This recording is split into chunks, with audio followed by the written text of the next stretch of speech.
La France connaîtra d'ici 2035 un important vieillissement en raison de l'arrivée progressive à l'âge de 60 ans des générations du baby-boom et aussi de l'accroissement de l'espérance de vie. Ainsi, on estime que les personnes de 60 ans et plus représenteront 31% de la population en 2035.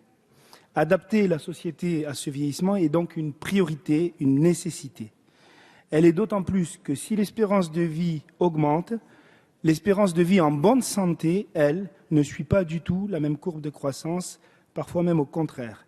La perte d'autonomie est donc un véritable risque et il est primordial que les politiques publiques menées prennent cela en compte. Ce projet de loi d'adaptation de la société au vieillissement a donc d'abord le mérite d'exister après 10 ans d'annonces jamais suivies d'effets. Son deuxième mérite est d'avoir un intitulé qui est juste. Inclure la totalité de la société dans cette adaptation est cohérent et pertinent. Madame la ministre reconnaissait elle-même que cette loi était plutôt un premier volet en appelant au minimum à un second. Mais il pose les premières bases, les fondations des politiques publiques en faveur des personnes âgées. Ainsi, une nouvelle loi de plus grande envergure sera nécessaire d'ici quelques années pour prolonger et améliorer ce texte. Il s'agira alors d'articuler davantage les mesures et les services, notamment en ce qui concerne leur financement, qui est sûrement le point faible du texte d'aujourd'hui. À l'heure actuelle, les deux institutions ressources dans ce domaine sont les agences régionales de santé et les conseils régionaux. Alors que la suppression de ces derniers a été annoncée, il sera donc obligatoire de repenser l'articulation effective des compétences de solidarité et de financement afin de la rendre plus efficace. Je note d'ailleurs que les ARS sont assez peu évoquées dans le texte et la question des EHPAD directement liée à ces dernières est donc hélas survolée. Néanmoins, comme je le disais, ce texte marque une première étape et un changement de vision concernant les aînés et nous ne pouvons que nous en féliciter.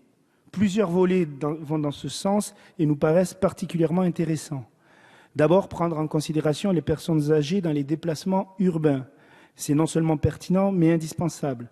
Qu'ils soient en perte d'autonomie ou simplement suffisamment âgés pour avoir de grandes difficultés à se déplacer, les plans d'urbanisme doivent aujourd'hui prendre en considération ces problématiques qu'il faudra bien sûr relier à la question de l'accessibilité en général que nous avons déjà abordée.